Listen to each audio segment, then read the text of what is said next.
people have been calling Tucker Carlson anti-Semitic all over the place, when these are two guys, Thomas Massie and Tucker Carlson, who have never uttered the words the Jews in their life. Like, they're just not anti-Semites at all. So there's a lot of people, I think, who are, when they're critical of the Israeli government's response to this, get lumped in as pro-Hamas. I will certainly say that's certainly not my position. I think your description of them death cult, by the way, the same term that Daryl Cooper used to describe Hamas, I think is an accurate one, and it was horrible, but I think that I think that your characterization, first of all, of that they gave the Palestinians a state in 2005 is just wrong. I just think that is not at all an accurate way to describe the disengagement, which we could get into more if you want to. But first of all, I would just point out that if the two-state solution was achieved, I assume you're arguing it was taken away after that.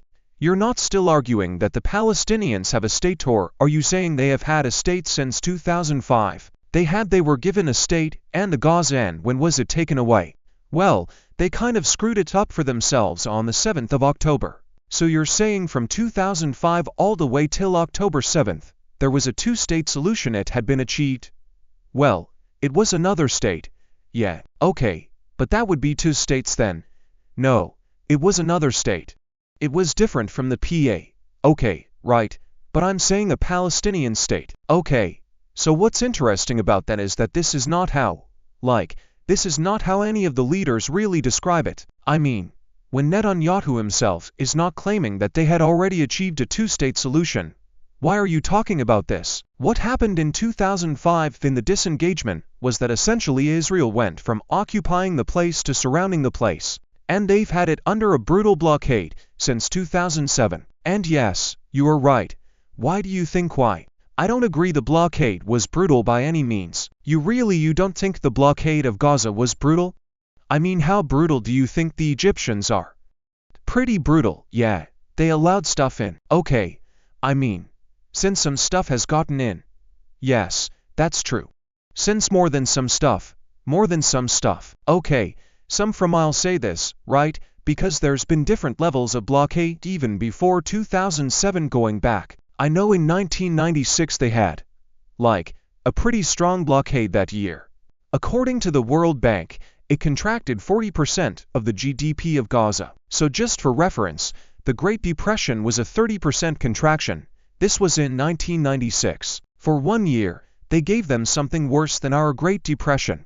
I mean, again, literally a concentration camp. It shares a lot of similarities. I would think, wow.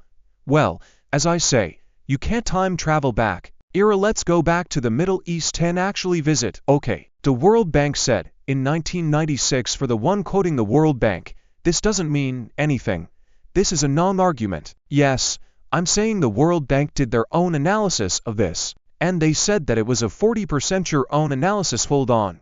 You got to stop interrupting and let him finish the sentence. The World Bank said that 40% drop in the GDP of 1 year due to the blockade. And there's been a blockade from 2007 on. So are you saying that this hasn't had an economic effect? Is that the argument? No.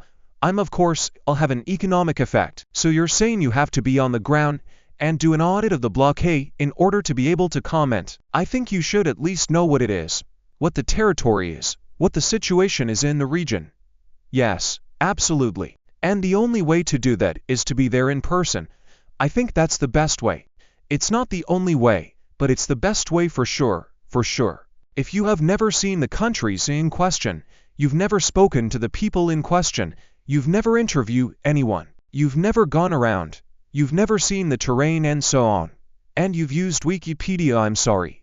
No, that's not the same thing. Okay, well, I've not just used Wikipedia, but didn't you write a big piece when the war in Ukraine first came out titled something like, I've been to Ukraine and they can win, they can repel the Russians, so you could go there and still get it wrong, right? No. I was with the Ukrainian armed forces in 2022 when they were retaking territory from the Russians, right? The last time they had any advances. Yeah. I said I can see how they can win, which would be advances like that. Yeah.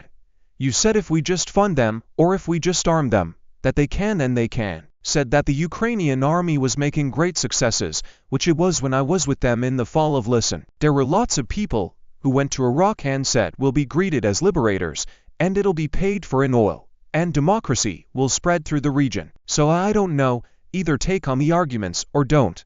But I don't think I say that your argument is incorrect. Oh, okay, fine. Well then present a counter-argument to it. But to just tell me I'm not allowed to talk about something, fine. Well, you're not an expert, so you shouldn't talk about it. You haven't been there. Yeah, I know, but you keep playing this game where it's like the whole opening to this podcast was like, the non-experts talking about this is such a problem. Now you're saying because I haven't been there, I can't talk about it. Since 2007, there has been a blockade around Gaza, and it's made the country poor. The question is, why is there a blockade? Israel's argument is that they wanted to stop rockets from entering Israel and prevent too much stuff from coming into Gaza. A senior advisor to Israel's Prime Minister Sharon once said the goal of the disengagement was to stop the peace process. The main issue, according to some, is that after 2005, the Palestinian leadership in Gaza started stockpiling rockets to fire at Israel. If they had chosen peace instead of weapons, things could have been different.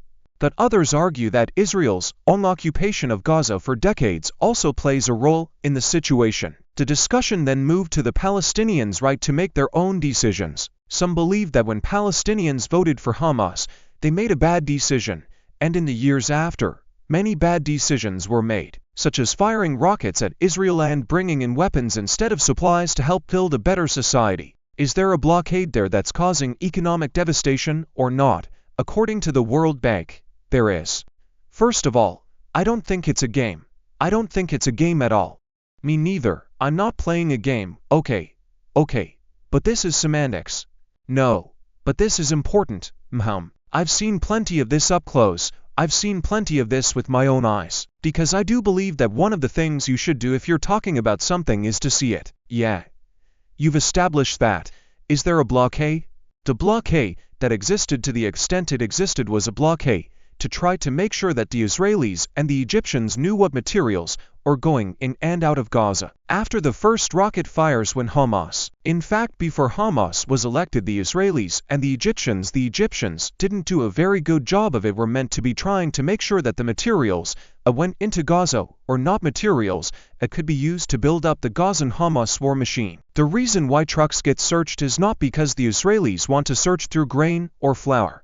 It's because they wanted to stop the trucks containing the arms and the munitions that the Gazan Hamas and Islamic Jihad fighters are going to use to fire against Israel. And I'm sorry, it just makes the most obvious strategic sense. As the late great Joan Rivers once said, if as an appeal to authority, that one, along the that one I like.